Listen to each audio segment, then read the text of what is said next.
بسم اللہ الرحمن الرحیم۔ السلام علیکم ورحمۃ اللہ وبرکاتہ۔ 14 شعبان کا عمل۔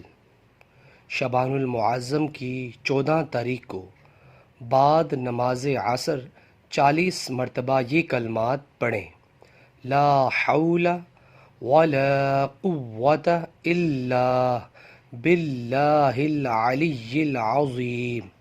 اللہ تعالیٰ اس دعا کے پڑھنے والے کے 40 سال کے گناہ معاف فرما دیں گے انشاءاللہ۔ نیچے والا موجود ہے۔ سو ویورز، ہمیں بھی چاہیے کہ ہم 14 شعبان المعظم کو بعد نماز عصر یہ کلمات پڑھا کریں۔ سو اللہ تعالیٰ سے دعا اللہ تعالیٰ ہمیں بھی اس پر عمل کرنے کی توفیق عطا فرمائے۔ ویڈیو کو شیئر کریں اور اس طرح کے اسلامک ویڈیو کے لیے میرے چینل کو سبسکرائب کرنا مت بھولیے۔ جزاک اللہ۔ السلام علیکم ورحمۃ اللہ وبرکاتہ۔